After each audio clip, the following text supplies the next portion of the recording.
Hemshech Chaim Beis, Volume 1, we're up to the middle of chapter 164, page 329. I believe we're in Discourse 41. Is correct?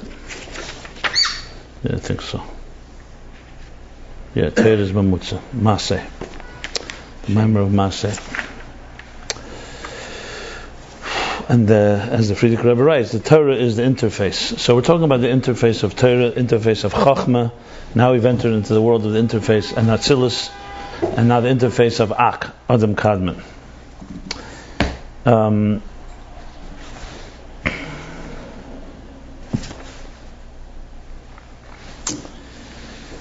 So let me just say a few words, which I think will help the whole context here. This is a critical point I want to make here. Even though we're talking about many levels of interface, because whenever you connect two realities, you need to deal with every switch and every part of the pipe. Nevertheless, the interfaces play different roles. It's not just like, let's say you have a long pipe, and you have here's an interface that connects these two pipes, and then the same thing just connecting the other two. It's not correct.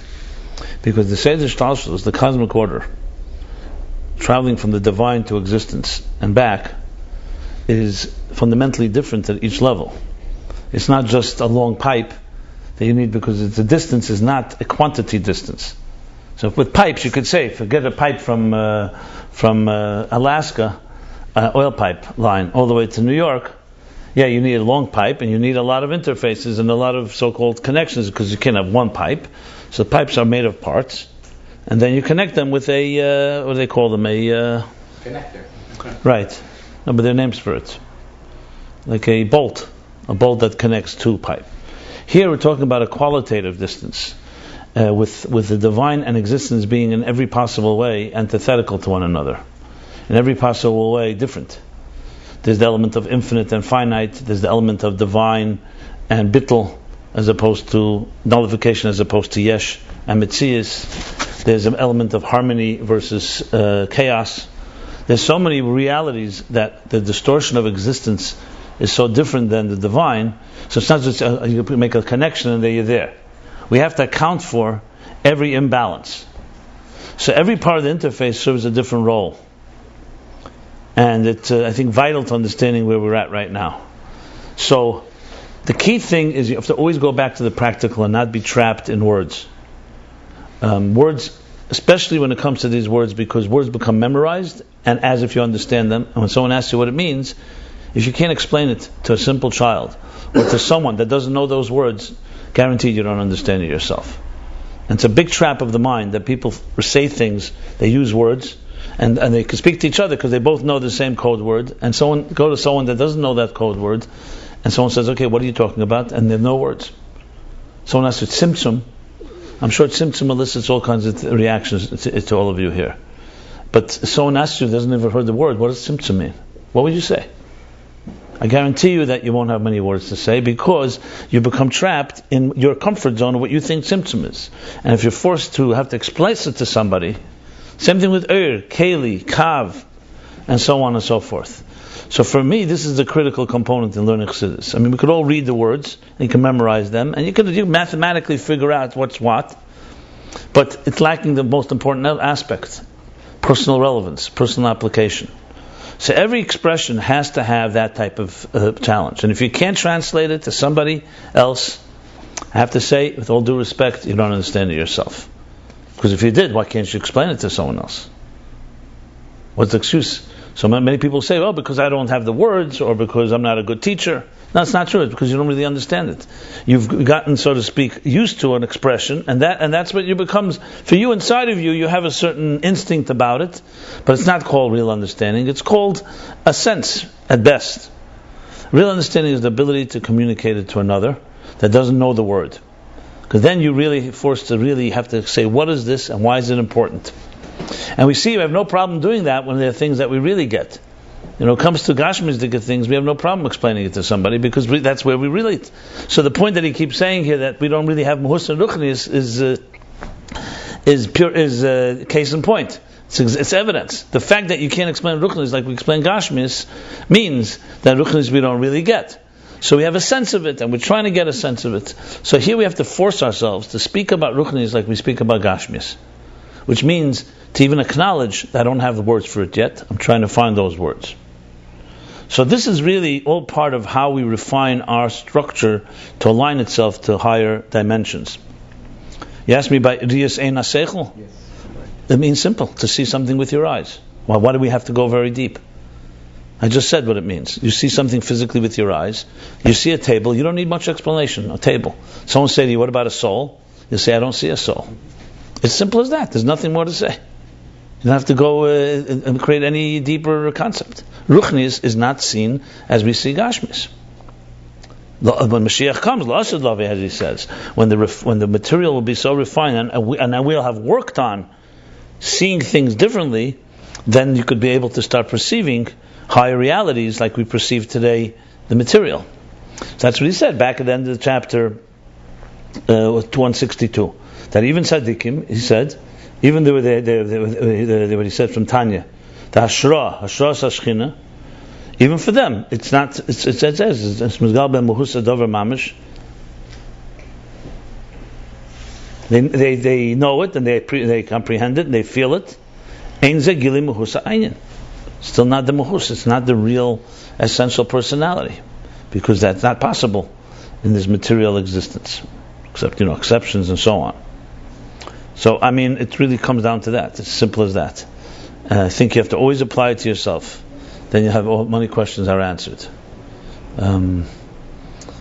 So come down back to where we are now, after explaining how Torah is a interface, which really means Chachma, wisdom, becomes the place where the Ein Sof begins to dwell and rest in existence, because Chachma is already intelligence, but it's still Koyach Ma, it's still removed, and therefore Bittul, like he says, the Keli of Chachma is that it's no Keli. So it has both elements. It's already the beginning of existence, but it still retains that element of Ein Sof. So that's essentially the level of Torah. He went on to say the Chachma of Torah really is higher than the Chachma of Atzilus. That's chapter 164.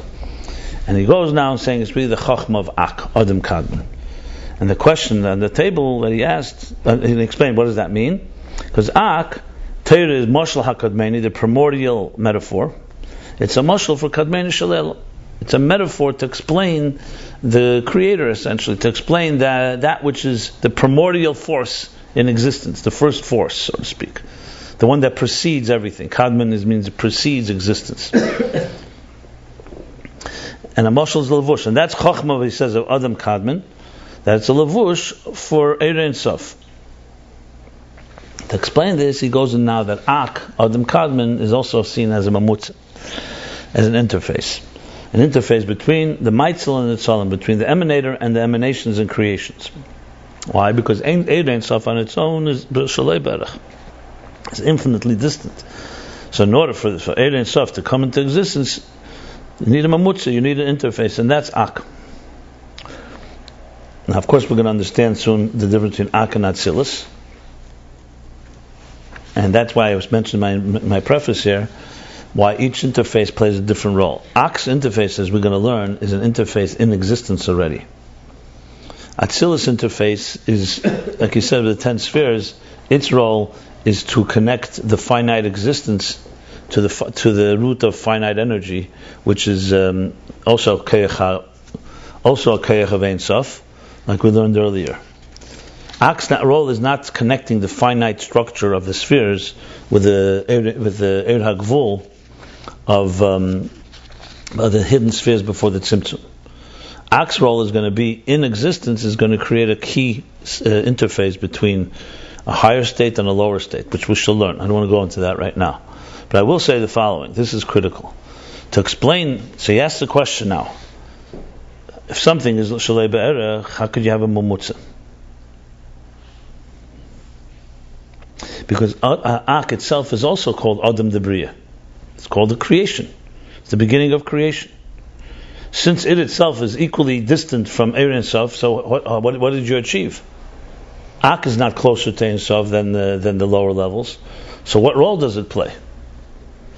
When it talked before about Atzilus, like he says in Perikus Samach Shamutza Nimshach Be'er Ein Sof, both Kav or Atzilus, there he said the answer was, how could Gvul go to Bli Gvul? Bli Gvul and Gvul meet. They're two separate entities. The answer was because they're both divine energies. Two tracks. They're both divine energies. Al B'chinas Ak, you don't say that. Ak, you don't say it's a divine energy. Ak is a creation. It's a world.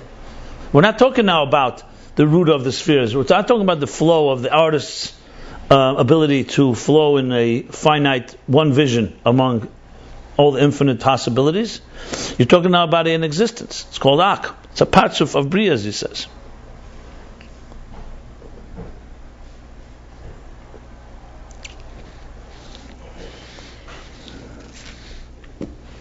And the parenthesis he added that in general Atzilus is Ur. So Atzilus fits. When you talk about Ur, you could say this. But as soon as you talk about Biyah, whether it's macrocosmic or microcosmic Bria Tzirasiyah, you're talking about Kalim. You're talking about, in other words, an entity. And as such, it is a creation. It's not Davuk. It's not similar to and connected to its source in that way. It's meant to be a created reality. That's what Ak is. So how can we say that this is an interface? It would be like saying that Bria is an interface when Bria is a creation. Atzilus is an interface because all its role is to reveal the divine element of spheres. Now, the obvious question you can ask is, if that's the case, don't we say Ak is higher than Atzilus? If Atzilus is Bria de Klolos, the macrocosmic Bria, then Atzilus is Asiya de Klolos. So how could you say Asiya de Klolos is more of an interface than Ak is? The answer is quite obvious, but I'll spell it out. There's two elements to Atzilus. If you speak Atzilus in the gradation of the worlds, yes, it's lower than Ak. And then its role is obviously it has a different type of personality. That aspect of it. But if you're talking about Atzilus as being a revealer, like you said, Eitzel, or it's a Gilead Helam, revealing, as we learned earlier, it reveals, not creates. Then in a certain sense, Atzilus refers to like the macrocosmic Atzilus, which also is the microcosmic Atzilus. There's an aspect of it where it is basically the revelation of the 10 hidden spheres before the Tzimtzum. So in a sense you could say Atzilus, even lower than Ak technically, has an element that's higher than Ak, because its role on the microcosm is similar to the role in the macrocosm. Am I making sense? So what is Ak in clothes? There is no Ak in the macrocosm. Oh, there is. Okay, that's the key. Yeah, because Ak Ak comes after the Tzimtzum. There is no Ak before the Tzimtzum. I mean, I'm sure you can find subtly, like everything has its source, but Ak's role is like it's like the Kav. You don't find the Kav before the Tzimtzum. It doesn't. The Kav before the Tzimtzum is rooted there. So Ak is essentially manifest structure of existence. It's like the first place with the structure, like we talked about the blueprint. Atzilus is essentially, like we learned, the Gilead Helam. It's revealing the concealed. That aspect. I'm not talking now the Kalim or the lower parts of Atzilus. The Kalim of Atzilus is more like Bria. That would be Asiya. But the Eris of Atzilus have in them an element that is revealing the 10 hidden spheres. Ak's role is not that. So I know it sounds seemingly odd. Atzilus is lower than Ak, and Atzilus has, but you have to think of it. All of existence is microcosm, macrocosm. So let's put it this way: like for example, like a neshama on earth. No, like a neshama down here in a body is rooted in a place that is I should say actually. No, I don't want to say it the other way. A neshama in the body is rooted in far higher levels. So when you talk about it technically, yeah, it can be down below. Atzilus is technically lower than Ak, but it has in it an element of revealing the divine aspect in lower levels, essentially. So Ak has no root. Its root is a Tzimtzum, maybe. No, so does a Yesh. A Yesh also has a root. Existence, everything has a root. Yeah. The question is whether the root, its role is to see. Ak's role is not revealing the divine. That's not its role. Okay, so Ak's role is is the blueprint for existence. Okay, so its real existence has nothing to do with before the Tzimtzum. Exactly. It's part of its real existence. Right. Up here. Right. Okay. It would be like this. It would be something like this. That without Ak, we wouldn't have a world like we see right now. Without Atzilus, you would have no connection to the divine. Look, this is the key difference. We're going to learn more about this. I just wanted to just lay it out so we understand it well. In other words, you could have in existence right here on Asiya things that remind us of levels that are very high levels, even though technically that thing is now in a lower level than those higher levels. Like for example, Malachim are higher than souls in the hierarchy, but not in the source. A neshama comes down lower, but the neshama reminds us of things that a malach cannot remind us of. So you can have like in other words Atzilus lower, but it has an element of it that is revealing the divine that doesn't exist. Like we say, Torah le b'shamayim. Torah is here on earth. Even though you say, what do you mean? Learning Torah in Gan Eden is far more superior than learning here. Yeah, the Giluyim, yes. In a sense, it's higher than that. But there's an element here that takes us all the way back to a source that you can only find in a lower level. I'm just using that as an example. It's not really a perfect example because we're not talking about the lower it is, the higher the source. We're just saying that Atzilus that's what he says, Atzilus is more like Ur. And Ak is more like Kalim in a way. Now Atzilus also has Kalim, and that's what makes it Asiya, not Bria. The Kalim of Atzilus are far lower than the Kalim of Ak. But the Ur of Atzilus, in a way, is like a reminder of the Ur Lifnei Tzimtzum. And that also travels through Ak, mind you. But it's a different type of role. It's almost like, we talked about the Kav and the Rishima, for example. The Rishima is the impression that remains, the letters that are essentially dark. It's like dark matter. Or you can think of it as dark, like the film. A film. You don't shine the light through it. So the light that you shine is coming from one place. The film is coming from another place. And technically speaking, the Rishima precedes the Kav. Because the Rishima remains from after the Tzimtzum, then comes the Kav.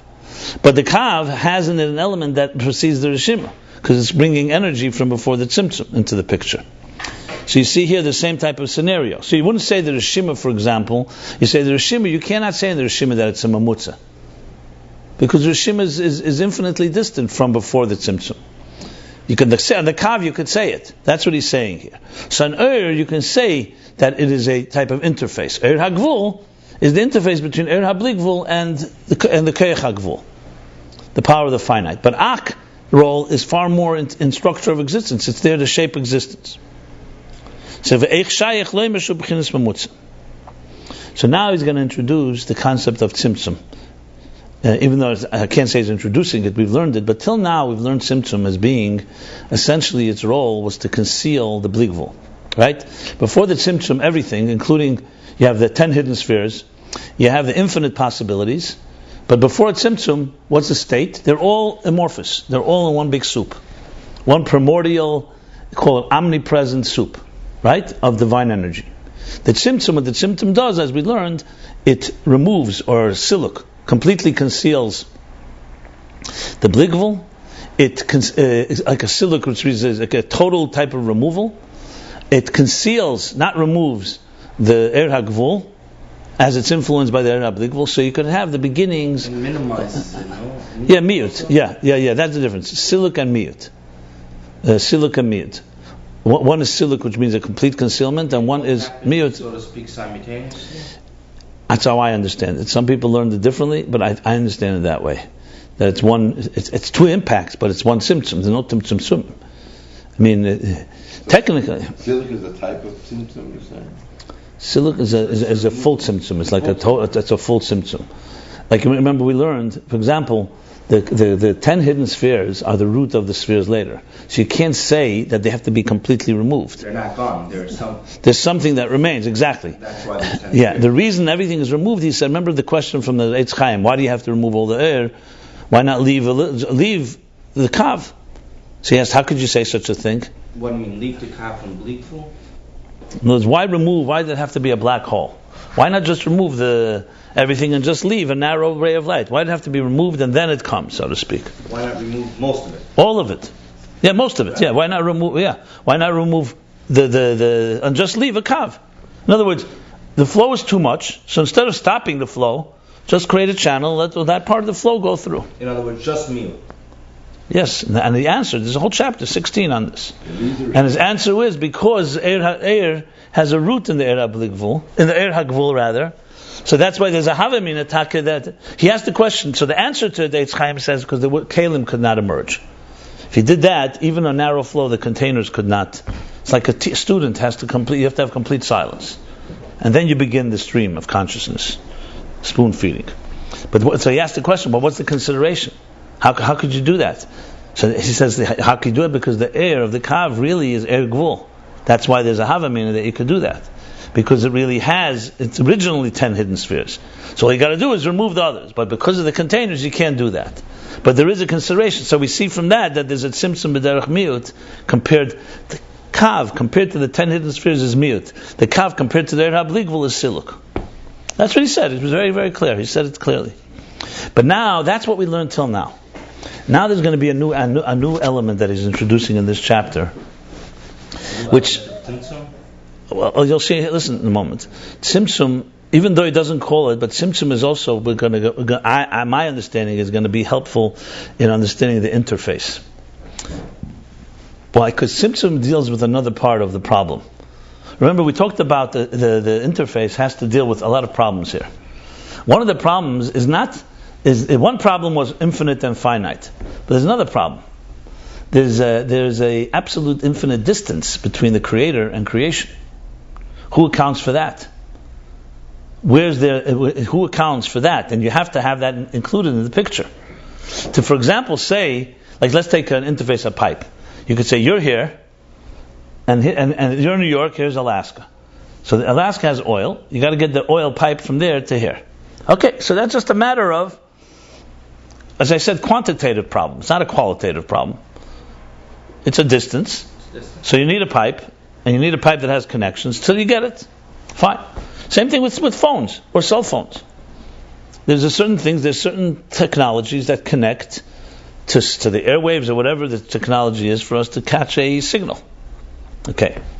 But here's another problem. There's an infinite distance between here and here. Infinite distance. That, like he says, that's the question here. There's an infinite distance between Elikus and Welt. So what are you going to do? What pipe deals with that? So counterintuitively, what pipe deals with that? What interface deals with that? The Tzimtzum. The Tzimtzum counters the Ein Arech. That's why he goes into a whole discussion between Ramak and the Arizal. If you would say that the energy is flowing just slowly down, diminished, you still have a major problem. Where's the jump? There's never a jump. The Tzimtzum, by concealing it all, allows for the jump to take place. So according to the Ramak and other Mukabalim, like we'll learn in a moment, cause and effect, everything is cause and effect. Yes, it's different, it's distant, and so on. But at the end of the day, there's a point where you come where the finite cannot jump into the infinite. Now, we're not talking now about the divine power to create infinite energy. We're not talking about that at all. We're talking now about our inability to jump there. Not God's ability to create the finite energy. Our ability to jump. How can we jump from something that is infinitely distant? So the Tzimtzum accounts for that. The Tzimtzum reminds us that there's an infinite distance, and all that had to be concealed. And then there's that radical jump, and now existence can start to emerge. So the Tzimtzum essentially is countering the balance. If you think of it like an imbalanced equation, it counters the balance by introducing a radical shift, a radical jump. And we're aware of that jump. Being aware of it counts for this issue. So now we know there's an infinite distance. But that doesn't mean there isn't other interfaces that are going to help us bridge the gap. That's why you have the other elements. So this is where the Tzimtzum comes into play here. So this is how he explains it. Did I make myself clear here? Or is this too abstract? No. Very clear. Can you repeat it? Huh? Okay, good. Are you following what I said? Good. So here's like this. Acha inyan shaykh shaykh lem memutzet ein arech. But the other Mukabalim only discuss the way down, basically? No, they have a problem. There's a major problem according to them. They have no way to really reconnect to Atzmus without Basically, according to them, you really cannot connect to the highest levels, because the highest levels just are infinitely distant. You have to say at the end of the day, we can't connect there. Did the Ramak change after you met the Rizal? No, it was important to have the Ramak's position too. It's not a wrong position. It's just he's dealing with a certain aspect of relationship on that level.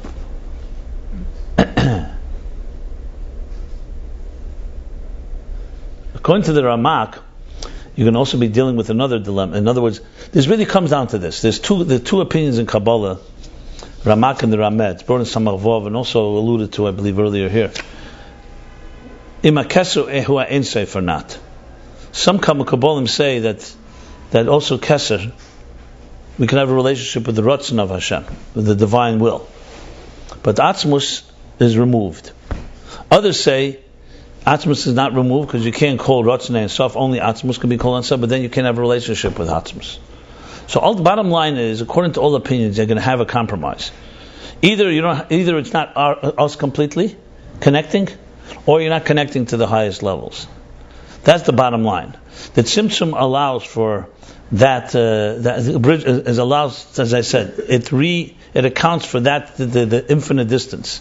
Recognizing this infinite distance is what allows us to have a relationship with it.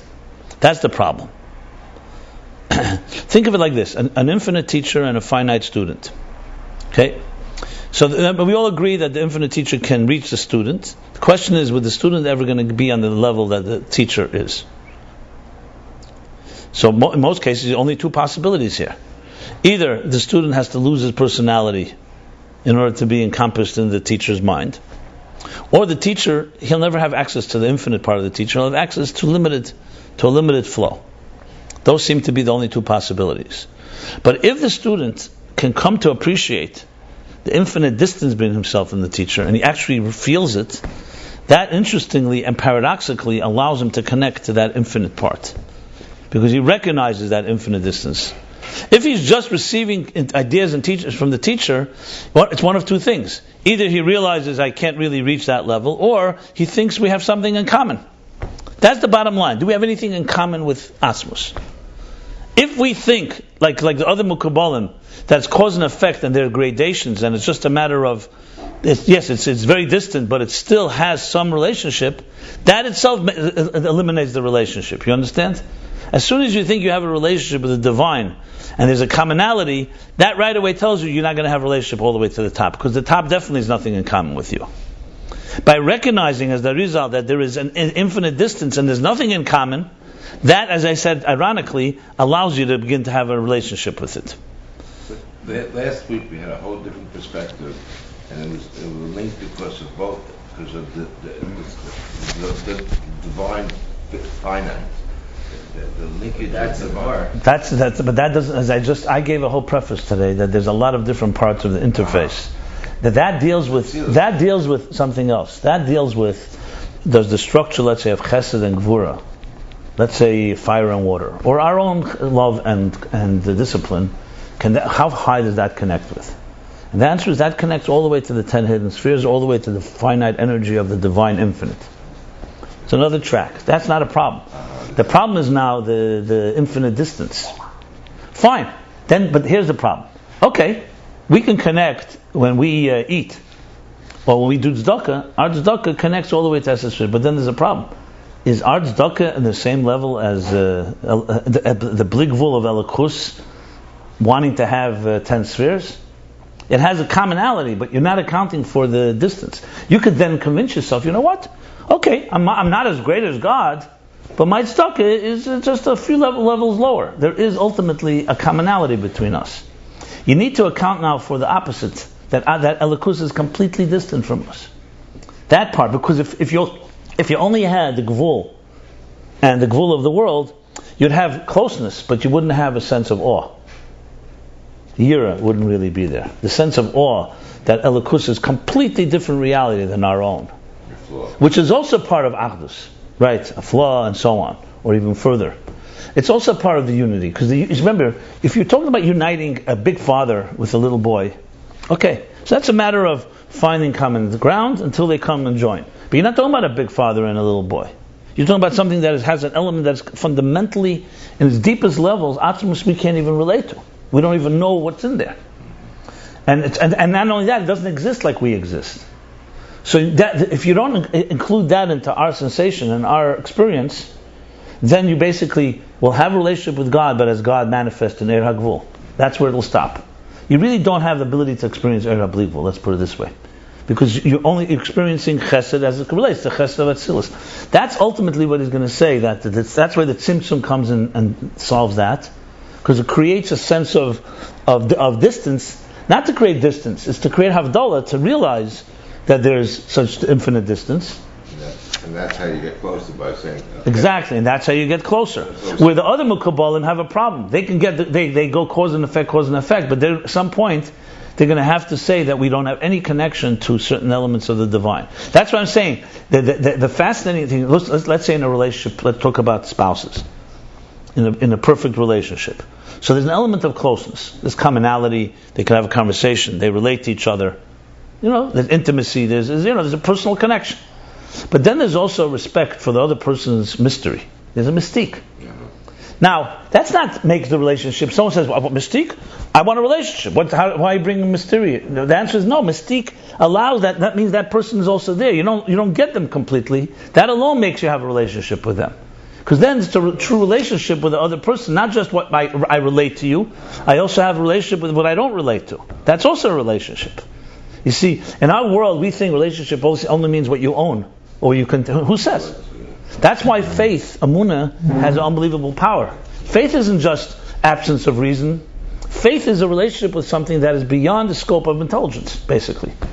So that, even when we talk about quantum, for example, which isn't pure faith, but the idea to be able to suspend our usual logic and try to understand a different state, that gives us better understanding of existence, not less. Though it's mysterious and has elements that are not as so-called easily measurable, like the lack of being able to measure, that itself teaches you about a dimension of reality that's far deeper than the part that you could measure. See what I'm saying? Yeah, basically the bittul that we exercise to be able to experience a higher reality is not to be seen as a compromise. It's itself a tool. Tzimtzum essentially in Avodah is bittul. That's really what it is. Is the bittul of a complete paradigm to allow another paradigm, and when we recognize it, we can jump. If you get rid of tzimtzum, you basically get rid of the paradigm shift. And you say, okay, you know what? The divine is the divine, but I'm more or less, I'm not so far from it. You can almost say without tzimtzum, you have, I don't want to say the Mekabalim were like misnagdim compared to Chassidim, but in a way you have a type of disconnect that's not accounted for. Because logic states God is so far from us. Okay, so either I have a relationship with Him, and the other part I just, I can't relate to, etc., etc. The bottom line is it's a subtle form of pantheism without the Tzimtzum Rishon. Because when we say God is nature and nature is God, Spinoza, obviously Elokim without Havai. That's Elokim without, God is nature, and that's it. That's all we know. When you bring Havaya in, you're right away saying there's something Hu Mekayim Shalelim. He's the space of existence, but existence is not His space. Does not occupy His space. So you're right away saying there's a part that's completely beyond. That helps us have a relationship with that. Because if not, all you're going to have is the relationship of nature. If you say nature is God, fine. Then your only God that you're going to have is the God of nature. You're not going any further than that. Which really means you have more of yourself. Instead of just being me, now I have me, the divine that's within me. So you reach the Sheirish HaNivroim, so to speak. You reach as high as you can in Gvul. Even if one were to be refined and live a moral life and so on. That's another question, whether you really can do that. Because it's still you, can you really get, if you don't really get rid of the yesh. Remember, another key element I must mention is this whole, everything here is coming to explain the big question in the beginning, Shavuos, where we started. He said, Erha Mamal Kalalman, it creates existence, Kav Hamida. It measures the flow. It's Er HaBligvul that brings bittul into existence. So he asked the question, doesn't Er HaGvul also bring bittul? He said, only because of Er HaBligvul. So the fact that the Ovis brought bittul is because of Torah, the power of Torah really. The Ovis, in other words, can't bring total bittul of existence because it creates existence. It's like the channel that governs the flow into existence cannot transform existence. So that's really what he's leading to. He's leading to a point of really coming to understand that Ir HaBligvul is what creates bittul. And Tzimtzum helps us relate to that. Yeah, the Tzimtzum helps, because the Tzimtzum primarily is coming to conceal Ir HaBligvul, not the Ir HaGvul. This is fascinating, because it's all coming together. Things he talked about all the way at the beginning. It's like what the Rebbe would say about Havdalah. When you separate between Shabbos and weekday, then you can unite the two. Havdalah is not to separate, it's to unite. Making the distinction of Kodesh and Chayil allows you now to go back and now be Mekadesh the Chayil. If you believe there was no distinction, say, you know what, everything is one, Sunday, Monday, Shabbos, then you compromise everything. So Havdalah, like Tzimtzum, is not meant to be just a concealer, it's meant to be a revealer, but a revealer of distance, infinite distance, so in order for us to be able to bridge it.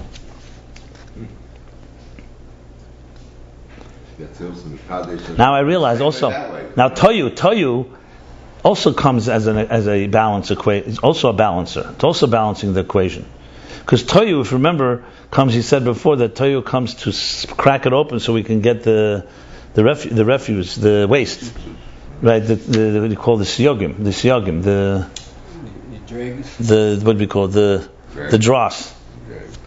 So in other words, so Toyu is like similar to the Tzimtzum. In other words, there are the protesters in the cosmic order, the ones that protest and say it's not working, are telling us that the equation is not balanced. Because if after the Tzimtzum everything is at peace, we got a problem. It would be like being in the comfort zone of existence. You need someone to say things are not working. Toyu is the demonstrator. That demonstrates and says, no, something's wrong. So you have all these things. So Toyu is reminding us of the imbalance caused by the Tzimtzum. The Tzimtzum is reminding us of the infinite distance, and therefore the need for a concealment of that nature. Yeah, very good. Imagine the Rebbe, imagine a great father hides, conceals from his child, in order for the child to be able to emerge and independently seek and find.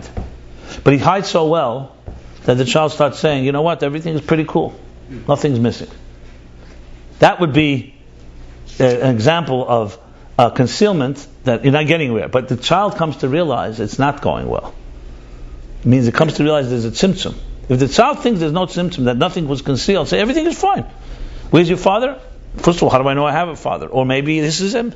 You know, if you accept the status quo, post-tzimtzum status quo, you're not getting it. So the tzimtzum really is meant to be a reminder that there's something completely, infinitely away from you. And that causes you to seek it. It's almost like Golus, strangely, becomes a force for good in that way. Because it wakes us up. The Jews, by the Second Temple, were taken for granted. They had a Beis HaMikdash, they had Gilui Elikus, or revelation, but they hated each other. What does that mean? It means that they were not getting it. They were missing the point. The divine was there, it was becoming self-indulgent, almost taken for granted. So God said, listen, if you're not going to break yourself to find me, I'm going to have to break you. And he broke the Beis HaMikdash. Right? The point being to wake up. It's a wake-up call. That's the only reason. It wasn't just to break it, it wasn't just a punishment, it was like, you're not getting it. What's the point of me resting among you when you're not scaling for it, when you're not really doing what you have to do to appreciate it? So you need a break to remind. It's like the first of the 12-step program. You need to hit rock bottom to wake up. So that's where he's going now. So let's see here. So now he goes. This is very fundamental, what we discussed now. I think that's the key to this crux of this chapter. So he says like this: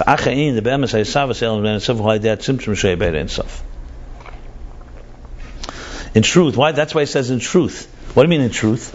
Because he said it's not Ak that bridges. The question was, how could Ak be an interface between something that's infinitely distant and Ak is a creation? Ak is already on this side of the fence. She says, in truth, Ak is not that. The creation of the world is through the Tzimtzum, the Me'er Sef Atzmei, because from Me'er Sef itself, from the infinite energy itself, this is critical. From the revelation of Me'er Sef, not the concealment. That God could conceal himself, obviously that's going to be the root of the Tzimtzum. and therefore the root of our independent reality and independent consciousness. But from the revelation of infinite light, it's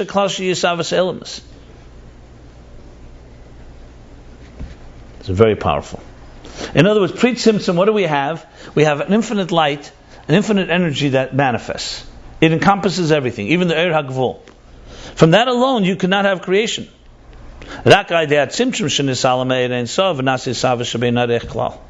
Only through the Tzimtzum that concealed the infinite light and created a creation that's infinitely distant, a new paradigm. It also explains another very fascinating thing. Without the Tzimtzum, the big what's it called? What do I want to say? The big metaphysical dilemma, existential dilemma, is why don't we feel the divine? Why is it so difficult for us to connect? If at the end of the day, it's just diminished levels, not a tzimtzum, there's no paradigm shift, then why should it be such a deep concealment as it is? And we know the concealment is very deep. You see how people can behave, completely deny God, and behave in the most atrocious ways. If it's ultimately just diminishing, okay, diminish. Fine, very diminished. The tzimtzum accounts for that quantum leap that allows for a self to emerge that can become so self-absorbed that it completely denies there's something above. In other words, metaphysically, it would not seem logical that a reality that conceals itself should be able to create a reality that opposes it. It can create a reality that's lost and confused, maybe, or blind. But a reality that says "Aniva Avsiyeh," that I and me, not me and nothing else, total selfishness. It seems that the Tzimtzum helps resolve that possibility. So oddly, ironically, the Tzimtzum then is also, it tells us that, but it also tells us that you can then go back as well. Because since there was such a paradigm shift, that alone helps us understand the divine. Because if the divine can do that, then you realize how distant it is, but you realize then how close it is. In a strange way, in other words, ultimate narcissism teaches you about the divine in ways that good people cannot. Not because, God forbid, their selfishness is good, but because there could be such a darkness. That teaches you how Einarech Elikus is. Because imagine, God created something that's completely antithetical, allows a reality to emerge that allows for Nazis to do what they did. So, no way in justifying, it's not justifying it, but that it teaches us of how deep the tzimtzum could be. To that extent, that there can be something so atrocious that human beings can perpetrate, teaches us that, and that's what teaches us the Einarech. And Einarech, then you can begin to connect. Now, obviously, if you only had tzimtzum, you didn't have Eir, we have big trouble, because you wouldn't get out. It would be airtight. So we need to also have, obviously, that's why Eir precedes tzimtzum. That's why Eir Ein Sof. If the Eir Ein Sof did not precede tzimtzum, if God Atzmus just concealed everything, created existence, then it would be airtight. He begins with Eir. Then he conceals to that extent, and then comes the Kav, and then we're able to reconnect. But the Tzimtzum allows for that understanding of Einarech. It's very, very good. We'll review it many times, but I just wanted to set that straight. So now that's what he says. V'zeh shegila Arizal in Tzimtzum. V'zeh shegila Arizal. This is what the Arizal revealed, the idea of the Tzimtzum. Shamakubolim hakedim lo yodem ezeh. The previous Kabbalists were not aware of it. They explained everything, meaning everything, the whole process and hierarchy, in a form of cause and effect.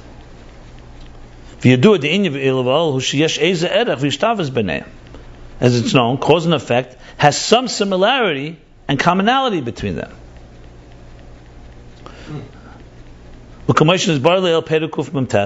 Like we learned earlier in chapter 149, the Gambi Ilaval, we learned before about two types of Ilaval.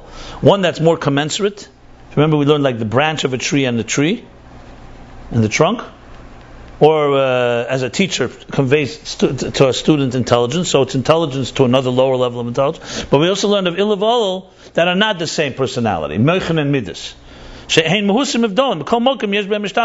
the one that they're separate personalities, not like the branch of a tree, but think of it like a fruit on the tree. Or midas, this, they still have a similarity, commonality. They're both spirit. They're both ethereal. What do you mean they're both ethereal? It means that they have a similarity. They're both. We're not talking about apples and intelligence and apples. We're talking about intelligence and emotions. So they have a commonality. That's why the effect emerges in the same personality, and the eifin similar to the. In other words, an emotion that the intelligence directs is governed and guided by that intelligence. So there's a commonality between them, even though they're different personalities. And then he continues after the parentheses. Like the mind and emotions. The emotions are commensurate to the intelligence. And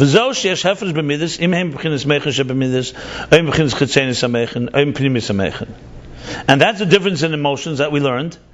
If they come from the intelligence within emotions, or they're coming from the outer dimension of intelligence, or from inner intelligence. We spoke about 3 levels, if you remember. Meichen and Midas, I believe, was Yisrael Zuta. Yisrael Saba was the Chetzenius Meichen, and then was Pnimius Meichen. So we learned all the 3 levels, how the mind influences the emotions and how it grows and so on. So we see clearly from these levels that there is commonality. We're not talking about 2 infinitely different realities. The same as with every cause and effect. That the cause is commensurate to and proportionate to the effect is commensurate and proportionate to the cause. I believe this is where we stopped. Yeah. But still, it's very important. This whole introduction is going to help us now understand. So this is like the whole Newtonian type of looking at almost. You can make. No. I understand what you're saying. You could make a similarity to that, where everything is cause effect, very much more. But here he wants to speak of cause and effect, not just that it's predictable, and it's more the cause and effect that it's commensurate.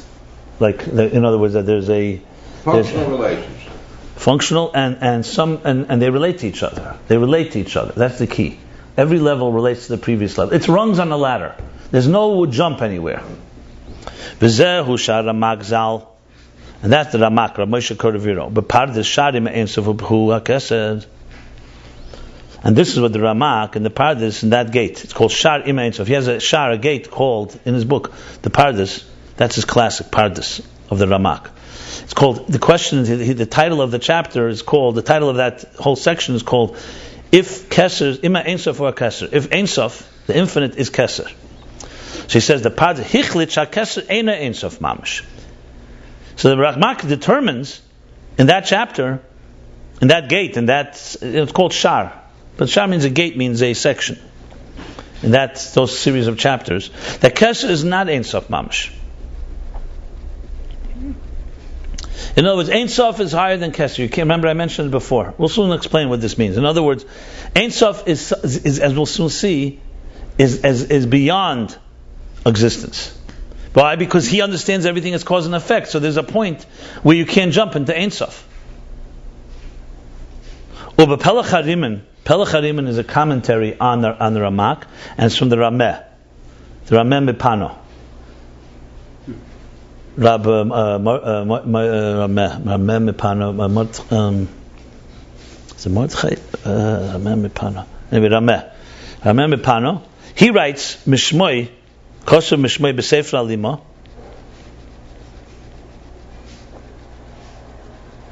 The Pelach Hariman writes from the name of the Ramak. Sefer Alima is another book from the Ramak, another Sefer. Sherochik Mashahoye Ben HaKeser VeEin Sof Harbe Yeser Mashahoye Ben Neinu HaNimtzei Mashvelim Ben HaKeser. He's just confirming this, that Keser is not Ein Sof. That the distance between Keser from Ein Sof is far more than the difference between us, the creatures, the lowly creations, and Keser. So in other words, how high Keser is, we are closer to Keser than Keser is to the step before. We say that.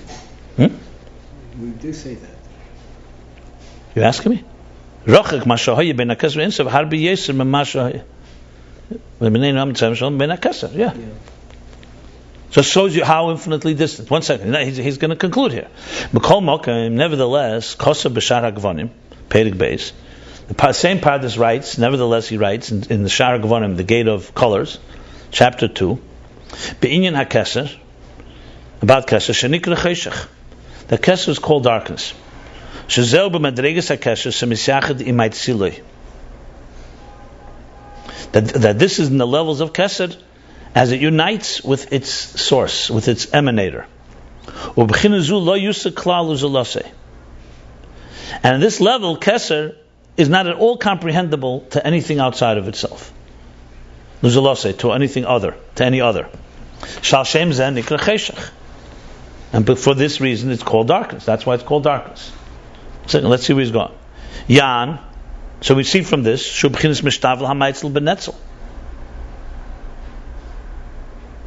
is all part of what the Ramak is writing. That there's some similarity between the emanator and the emanation. So even though he said that Keser is more distant from Ein Sof than it is from us, nevertheless, he says that there's a part of Keser that's called darkness, that with that it's commonality with the source. Even though that source has many advantages, there's still a similarity. Because that's how it is with cause and effect. Because at the end of the day, cause and effect has to have some similarity. So even the Ramak, he was a great Kabbalist, and it was a great, he didn't make a mistake. Even though he didn't know of the Tzimtzum, he also understood that Ein Sof is not Keser. But at the end of the day, in another gate, he says there is a similarity. In other words, somewhere, something, there's still some commonality, and cannot account for that complete infinite distance. In other words, in the most subtle way, there is a distant place. It's choshech, it's dark, it's not comprehensible to anything outside, but it's still a state that has something similar. That complete radical leap, it doesn't exist. Even though he says clearly that there's an Ein Arech. So the Ramak also says that there's an infinite distance. However, he cannot account for there's complete distance, because it doesn't work that way. Because everything works with cause and effect, so there has to be proportion ultimately. You could say from the Ramak's point of view, there's disproportion, but it's also, even the disproportion is also somewhat proportionate. It's almost like I explained Bli Gvul. You could say Bli Gvul is infinite compared to Gvul, and all the Gvulim are equal to it. But they're still in the world of Bli Gvul and Gvul. They still have the words Gvul in them. This is without Gvul. So in other words, by him, God would be, and remember, he knows Atzmus too, but we're talking about the Elokus we relate to has to ultimately have some commonality with us. And I say Ramak was not wise enough to understand there's an Atzmus that's completely different. No, he is. It's just we have no relationship with it. See, the Ramak, the Arizal with its Tzimtzum allows us to have a relationship with Atzmus that's completely beyond us. You see what's going on here? Yeah. In a strange, it's like turns upside down. The one that sees the distance of Atzmus more is the one that can connect it more. From the Ramak's point of view, we can connect, but there's a part that's going to be completely disconnected because it has nothing in common with us. And the part we connect to is infinitely distant. Like he said, Keser is more distant from Ein Sof than we are from Keser, but there's still in Keser something that's in common with Elokus. He knows it from davening. He just couldn't explain it because when he said Halakha Kodesh, I'm Shachar Kodesh. Yeah, but there's different ways to interpret the. See, remember, you can always say that there's a part of Atzmus we just never ever relate to, and that's it. And we're working on the premise of just relating to. Basically, you could say the Ramak can lead us all the way to Er HaBli Gvul, but not to beyond. In other words, the part where Gvul, I'll explain. You can go to Bli Gvul, but you can't go to a place that's beyond Bli Gvul and Gvul. So ultimately, total fusion is not going to be possible. Seems pretty high. It's very high. You're talking about the Ramak. The Ramak is one of the greatest Kabbalists ever. The Arizal, but Tel says he didn't know about the Tzimtzum. That's the expression. And probably he was not supposed to know. His role was to reveal that. Remember, all these things are emes. When we're learning this, it's not like this is not the way. there's a lot to be learned about from the Ramak. What the relationship part. You do want to have a commonality. Remember, if you do want to compare ourselves to Hashem, Mahu Rachum, Afat Rachum, we want to have commonality. Okay. And he heard from the Rizal of Simpson. I don't know. That we don't know what happened there. Even if he heard it, it could be he heard it, but his teachings remained what how his understanding. It's not uncommon. It's like Shammai and Hillel. Shammai speaks from Gvura, Hillel speaks from Chesed. Even after Shammai heard Hillel, he didn't change his mind. Halacha may be like Hillel, but doesn't mean that Gvura doesn't have an opinion. It's important to have this position too. This helps us teach us. Look, we can learn Chassidus now. We can compare Ramak and Arizal, and we learn from the whole thing. We learn the contrast. We learn. It's not about who's right or wrong. It's learning different dimensions of the relationship. That's how I would put it. So with the Tzimtzum, now we're saying that the Tzimtzum came from higher than or believable. Ultimately, you have to say that. He doesn't say I'm saying it, because to conceal Ablikvul has to come from a power that's like a withholder. But he's not discussing that here. It's not relevant if it's higher or lower.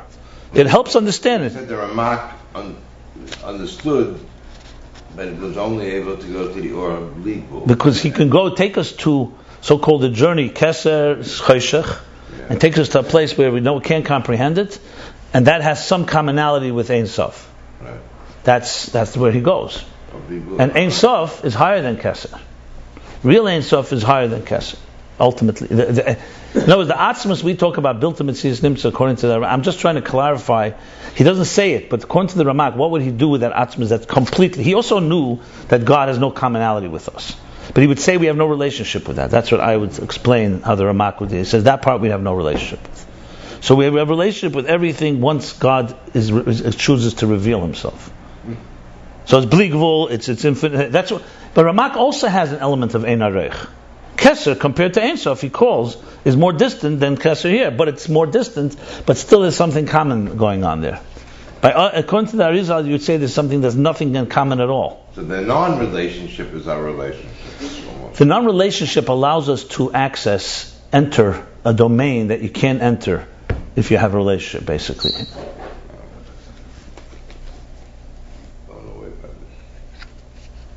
The challenge is to combine the two. Because if you completely annihilate yourself, you're not going to be you. The point is you want to have existence and beyond. Okay. So the Ramak said that Hashem is basically like rule. No, I just said there's a part of Hashem that he would say is not Bligvul either, but we have no connection to that. That's the only way you can conclude.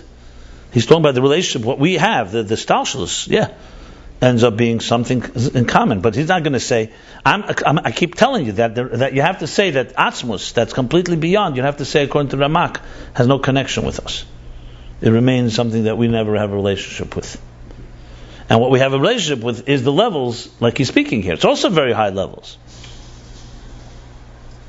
According to the Ramak, in other words, you're missing the relationship at the top of the... There's no top. The top is, what he's speaking is the top. We're talking about beyond the top. Between the infinite and Hashem. According to Ramak, it seems we're missing something that... I wouldn't say missing, that's not the point. Something that we're not capable of. I'm not sure what to use that. Anyway, that's not really relevant. That's not what he says here. I'm just trying to add from my own Havana. What is relevant that he says here is not what I'm saying right now. What's relevant that he says here is the bottom line is that because he sees the whole Ishtalshus, Ilav Al, cause and effect, so even though Keser is more distant from Ein Sof than we are from Keser, but still, like he says in the Shara Gavanim, he says there is something that's common among them. Because it's Ilav Al. No? That's what he's saying here. I just added. If what I added is not understandable, fine for now. I just wanted to clarify. No, what I said is you need a lot more iyun. So I'm adding because I'm going further into understanding what the Ramak would do with that which is beyond. But I wouldn't go there if it's confusing. Right now, let's just get what he's saying here. Sheyesh lam in ezi ishtarus. Ube'emes lo yitaken klal lemer shum ishtarus l'gabe Ein Sof baruch hu. But in truth, you can't say any type of commonality compared to Ein Sof baruch hu. Like it says elsewhere. In other words, the Ramak is ultimately speaking without Tzimtzum. He's speaking with Ilav Ol. That's why he says that. But in truth, there's an element. There's no commonality. Like it says elsewhere, that according to this opinion, I assume it's the opinion of the Ramak. Hagam sherochik me'ed erech hakesed legabe ensof yesem merachik asiya merachik asiya legabe kesed. Even though the distance between kesed and ensof is more than the distance of asiya, the lower, our lowest world, compared to kesed, makol mokem ef shel hashvis richik hakesed legabe ensof kamei richik asiya legabe ensof. Yeah. Nevertheless, you cannot compare the distance of Kesser compared to Ein Sof than the distance of Asiyah compared to Ein Sof. So in other words, it's true, Kesser is more distant from Ein Sof than Asiyah is from Kesser, but still Kesser and Asiyah are not equal. Their distance is not equal. It's more, but not completely equalized. In other words, let's say Kesser from Asiyah is here, and Kesser to Ein Sof is here, but the Kesser to Ein Sof is still closer at the end of the day than Asiyah is to Ein Sof. See what I'm saying? Yes. It's more distant than this, but obviously 2 is closer to infinity than 1. That's what it's saying. Yeah, essentially, which isn't the case, but that would be the equivalent. Yeah. Well, the Kesser wouldn't be 2. Kesser would be some state that's closer to infinity, but it's not. But remember, it's more distant from infinity than 2 is to 1 to Kesser. Yeah. But that was an earlier statement. Yeah. No, in the parentheses, he's just amplifying it. Shariah Kesser Mekol Mokem Ol Harishin. Why is that the case? Because Kesser Mekol Mokem, at the end of the day, ultimately, is the first cause. V'ad Asiyah, and until it reaches Asiyah, the lowest level, Yesh Kamer Avos Ishtalshlos. There's a multitude of tens of thousands of levels of gradations. Shayidei Zenis Racha Kesser. Through those gradations, it becomes more distant. It becomes increasingly distant. And in truth, Kes and Asiyah are actually both equal, because of Esapella. Like it says Esapella. That says in other Maimorim that Esapella, that even Keser is a Pella, everything is a wonder. So in other words, according to this sheet of the Ramak, at the end of the day, Kesser is more distant from Asiyah than Asiyah. Is more distant from Ein Sof than Asiyah is from Kesser, but Kesser still is closer than Asiyah is. And in truth, that's not the case. In truth, they're all equal. They are equal. They're not that distant. Now, another parenthesis. Wait. So you're saying... So there's parentheses after parentheses. How long is this one? Is a long one, I see. Till the bottom. According to the Arizal, the Ramak was wrong with that statement? No one says the word wrong here. You don't find the word wrong. Yeah, I know. That's what I'm asking. He's saying the Ramak was a holy tzaddik, like Shammai and Hillel. The halacha could be like Hillel, but that doesn't mean Shammai's opinion has no validity. The Ramak is speaking in a certain way of understanding things without tzimtzum. Without tzimtzum, he's trying to reconcile the same problems we have. He's going to be exposing here that without tzimtzum, there's going to be a problem in the reconciliation. So yes, you could say the equation is not completely balanced, or somewhere something's compromised according to Ramak. And what he's saying right now, that be'emes, the words are, in truth, it's completely equal. Mm-hmm. The Ramak Ramak was a holy man. He wasn't coming to a conclusion, we and God are the same. It's not like he thought he was, God forbid, that he became, as a conclusion, he started self-worshipping. We're not talking about that. We're talking in the ultimate picture of the infinite divine and how distant. The Ramak at the end of the day is Ilav Ha'ol. Right. His structure is based on cause and effect. Like I said, you can diminish and diminish and diminish, but at the end of the day, that which is at the end is more distant than Kesser, and Kesser is closest. So that means the perception of Ein Sof is ultimately more commensurate to existence than the Tzimtzum. That's how I would put it. So it's subtle. It's not right and wrong so much. I would even go further. I'm not saying the Ramak has value. First of all, you probably wouldn't appreciate that Arizal without the Ramak. Let's start with that. Because you don't have a contrast, you'd say, okay, so the Arizal. That Arizal's Chiddush comes to really appreciate based on the other way of looking at it. That's one. Like anything, the Giluyim of Chassidus came later, appreciate what we learned before, we understand it with a different depth. Secondly, I would say the Ramak is valuable because what he's saying is also correct. There's an Ilav Ha'ol element. We do want a relationship. We don't want to just have infinite distance. In one aspect, the Ramak doesn't deal with so how do you balance the equation of Tzimtzum? It's almost like in science, when they find the Big Bang, quantum mechanics didn't eliminate Newtonian physics. Except it accounts for things that Newtonian physics can't account for. And Newtonian physics still works in many, many areas. Nothing was wrong about it. It was just it doesn't on all dimensions. It's not correct. Right. That's how I would. Anyway, all these little cause and effects of different dimensions are all each level's at lower levels and aura but Tzimtzum, but Tzimtzum creates. You know what Tzimtzum does? What the Ramak cannot do in his equations. Tzimtzum allows and understand how the hand became the glove and the glove became the hand. How everything reversed. Without a Tzimtzum, you'd say, okay, the hand's inside the glove. God's hand is inside the glove of existence. Okay, it's diminished, it's concealed. You only see the glove, but that suddenly we should think that Elikus, that the glove becomes the hand, and the hand becomes the glove. That type of inverted consciousness, that existence is more real than God is. That type of, like I said before, that type of radical jump. How did that happen? How could something that's being concealed suddenly allow for a complete inversion, where the outside thinks is the inside, and it looks at God as the outside or novelty? Instead, it's like I'm not saying you can't explain it to the Ramak, but it's far more geschmack, you could say, far more logical according to the Arizal. In the Ramak, you have to end up saying there's an element of Kol Yachol also more, that God wanted it that way. Where the Arizal, that Tzimtzum gives us something to understand it with. That's also a critical point that I want to go. The Tzimtzum is more radical jump, but it gives us a logic to understand the radical jump. The Ramak doesn't have an example to give us. Remember, at the end of the day, Tzimtzum is a word. It's only an example for us of how God didn't need a Tzimtzum, so to speak. But it's an example for us to understand how something so beyond could create something of this nature. So by us understanding it, that alone allows us to relate to it. See what I'm saying? With the Ramak, you don't have an explanation for that, so you have to say that's Samuna. It's all about integration. The Arizal's approach, it allows the integration to be far deeper in our lives. Or else you have to say, okay, God created the world, I have no idea how, He's able to do anything. Tzimtzum gives us something palatable to talk about, some type of Chassidus Chabad gives the examples to understand it in so-called human logic, human comprehension. What time is it? 45. Okay. Let me do maybe this parenthesis. It's still a heavy chapter, man alive. Let's see how difficult this is. Now he's going to the Arizal. But these are all parentheses, mind you. Yes. Now, according to the opinion of the Arizal, which is there is a Tzimtzum. Now he's going the other way around. He just explained the Ramak, even though Keser is more distant from Ein Sof than we are from Keser, right? But Keser still has a commonality. Now he's going the other way around. Even the Arizal holds that Atik has a commonality with Ein Sof because it's called Tachtein Shebemaitzel. The Arizal calls Atik the lower dimension of the emanator. So 1 second. According to this, so it's like a question here in a way. It's not a question, he's explaining.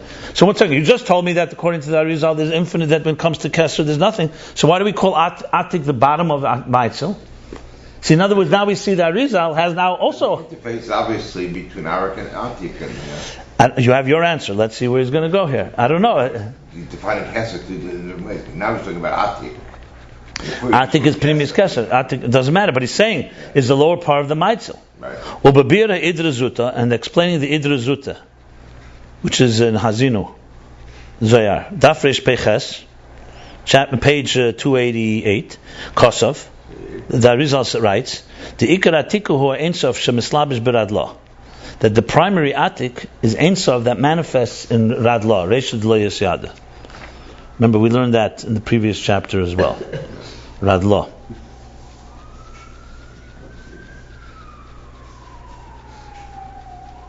One second. Okay. 1 minute. Okay. Ubapirus Sifra Ditzniusim Arizal. We quoted this in the last chapter too. And the explanation of Sifra Ditzniusim from the Arizal, Kosav, he writes, Hahud Reisha Delav Reisha Shasham Chevyon Eza Atzmus.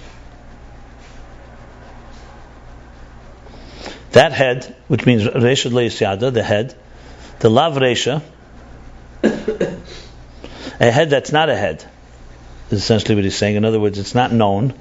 Ashasham Chevyon Eza Atzmus. There, You have Chevyon Oz. The Chevyon Oz is like the core foundational strength, the core power of Atzmus. So we see from all this that Radla and Atik has in it V'hainu b'chinas Atzmus Ein Sof Mamash. That means it's Atzmus Ein Sof Mamash according to Arizal. So now goes the question. He asked, "How So the Chayda seemingly this is also like the idea of proportion and commonality. We just said that according to Arizal, there's no proportion and commonality because it's not Ilav Ol. So what's going on here? He clearly says Atik has in it the personality of Atzmus Mamash. Ha'inyan hu says the answer is the hinidasa Arizal b'ina keser ena kandasa pardes. The answer is because according to the opinion of the Arizal about keser, it's not like the position of the pardes. The ladasa pardes, the position of the pardes ha-keser ena ein sof. Ha ha ha ha. Man, he's turning the whole thing over. According to the pardes, keser is not ein sof. According to the pardes, keser was created, it emerges and comes out of ein sof, but it's not ein sof. The das Arizal, and the position of the Arizal is the opinion, the das, the position of the Arizal, be'inyan ha-keser, about keser, hu sha-keser ein sof ve'ena ein sof. Here we go. That keser is ein sof and not ein sof. So according to the pardes, it's not ein sof. It comes from Ein Sof. According to the Arizal, it's both. Let's see what he's saying here. It's an interesting piece. The B'chinas El Yena Shabai, the higher dimension of Keser, who Ein Sof B'chinas Tachtena Shabai. That's Ein Sof. That's the lower end that's the lower part of the emanator of the source. B'chinas Tachtena, which is Arich. The lower part of Keser Shabai in Keser, Ein Sof Hi B'minyan HaSfiris, and that goes into the count of the Sfiris as we've learned earlier. Arich. Like it says in Eitz Chaim, Shar Drushi Abiyah Peri Gimel, the gate of the discourses on Abiyah, Peri Gimel, chapter 3. So what do we learn from this? That means the higher dimension of Kesser is not emerging and created from Ein Sof b'derech ilav ol, like cause and effect. Because the pardes sees everything cause and effect, so for him, Keser cannot be Ein Sof. Because there's no cause and effect, they're not commensurate.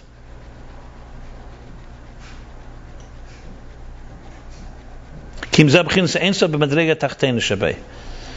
the Ein Sof in its lowest level. You see the difference? The Ramak cannot have Keser being Ein Sof, because then what happens is Ein Sof is infinitely distant from Keser. So he has no way of accounting for that. So he has to say Keser is not Ein Sof, it only comes from Ein Sof. But it has a commonality. So there's the irony is, according to the Arizal, there's going to be more common than according to the Ramak, but not for the same reason. It's because Ein Sof wants to manifest an Atik. According to the Ramak, there's cause and effect, so therefore there's a disconnect there. And that, in a sense, allows for a commonality. I'll explain that more in a moment. 1 second. According to the Arizal, it's not because of cause and effect that Keser is Ein Sof, the higher part of Keser. It's because this is Ein Sof in its lowest level. It's almost like we learned how Bligvul, Shir Atzmei B'Koyach, how Bligvul envisions Gvul. That's essentially the higher part of Keser. That's what it sounds like. And according to what it says in the explanation of Sifra, this is the level that manifests and encloses in Radla. Meaning that Radla is essentially the lower part of Ein Sof. Because of Shaman, he writes there that Radla atzme eina masig mashiyesh boy. Radla itself does not comprehend what's within it, like we learned in the previous chapter, Kanal Peda Kuf Samach Gimel, like we learned in chapter 163. V'zeu makecha Ein Sof, and this is from the power of Ein Sof, according to the Arizal. Li'is atzmusei nimshach v'nimtza gam b'mokim she'en neberach klal. That his core essence can extend and transmit and find itself in a place, even also in a place that's completely infinite distant from himself. And the rock says that can't happen. Right. He doesn't say it can happen, he doesn't discuss it. He doesn't use that logic. And then this is similar to Shimshon Shchinase, like we learned earlier, that God can find himself between Badei Aron, between the two, what do we call rods, right? The two poles of the Aron. I'll explain in a minute. Let me just finish reading. In general, in general, the intention here is on the levels of Ein Sof that's after the Tzimtzum, and that's the level of the Kav, the line, the ray of light that transmits from Ein Sof. So even though the general is talking about the levels after the Tzimtzum, but nevertheless, Nesa Kavana, how do you explain Nesa Kavana? The concept, conceptually, the intention is Gamken al Atzmus Ein Sof is also an Atzmus Ein Sof before the Tzimtzum, basically. The Atik Uloshin Hatokim Amokim Lamokim, because Atik means, the word Atik means, Hatoka means, how do you say when Hatoka? You copy something. It's it's actually taking some. Hatoka is not cutting out, but Hatoka uproot. It's uproot, but here it's more like taking actually a piece of this and implanting it here. It's not just a reflection. Okay. It's actually Hatoka. It's moving. Yeah, Hatoka, moving something from place to place. Hatoka, removing something from one place and moving it to another. Because Hatoka Sa'atzmus. So it's the same dimension. It's not an aura. Right, exactly. Same dimension. All the other ones seem like. Right. That means it's the Hatoka Sa'atzmus. It's the Atzmus, actually a piece of Atzmus moving, so to speak. Like it says elsewhere, but that which is created from Ein Sof Baruch Hu, there you cannot say that there's any similarity, according to the Arizal. Wow, this needs good explanation.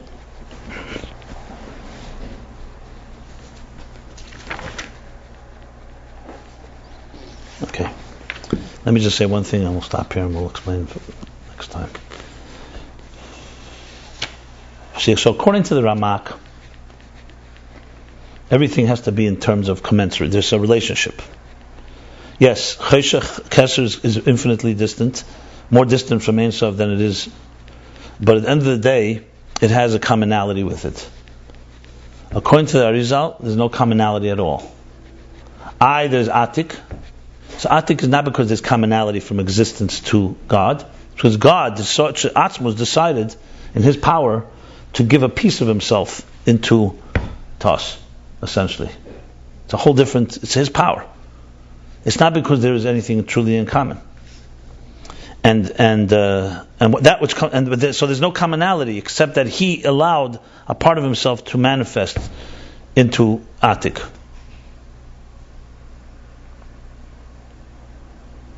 But the Arizal, as we're going to learn after the parentheses, can only be understood with the Tzimtzum. Take away the Tzimtzum and you have a problem. So you need to hear two things here. You need the Tzimtzum to account for the infinite distance, and the Keser part is only because there's a Tzimtzum that allows for that. Follow what I'm saying? Take away the Tzimtzum and you have no way to say what the Arizal says, because then you end up in the same place, that there's a commonality. What did he gain by saying there's like a piece of Atzmos someplace else? My understanding, right now, I want to learn it more inside, later especially.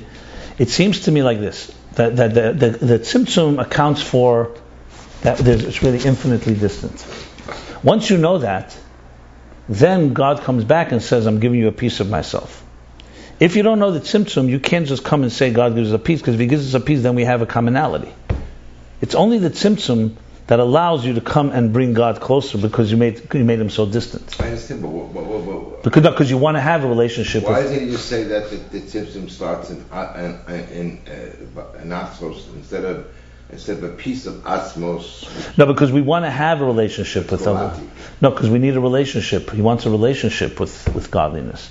You're asking if there was no Atik, then what would happen is you'd have infinite distance, but then you have no way to relate to or experience Atzmos. That's how I would say it. It would have to be only from through negating. So that piece of Atzmos is not exactly Atzmos, so it's not a piece of Atzmos. I mean, it doesn't See, I don't see any difference between Atzmos that's called Atik, a piece of Atzmos that's called Atik, or just saying that Tzimtzum came by from Atzmos. I don't understand that at all.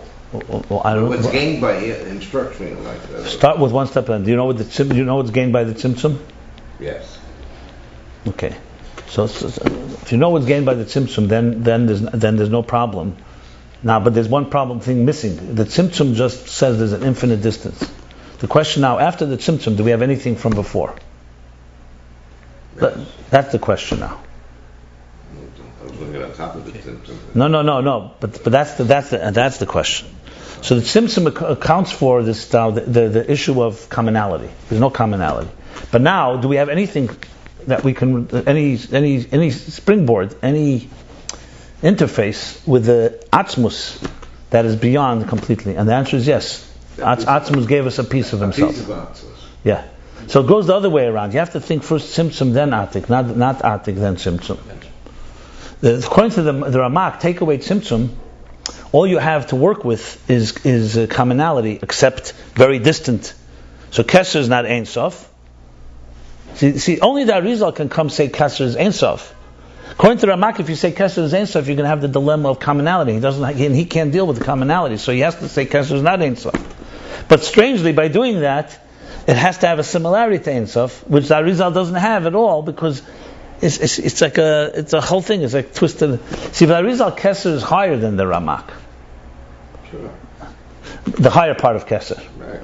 But from the Ramak, initially you'd think the Ramak's Kesser is higher, because he's saying, because why would Kesser be higher? Because Kesser has a similarity. Yeah. The Arizal basically adds a dimension, introduces the complete mystique of Atzmus into the equation. Yeah. With Arizal, basically the Ramak does not really do. Okay. The Ramak just removes that from the equation, and he remains with dealing with the issues of Bli Gvul and Gvul and how close we can get. This needs to be discussed at length. Amen.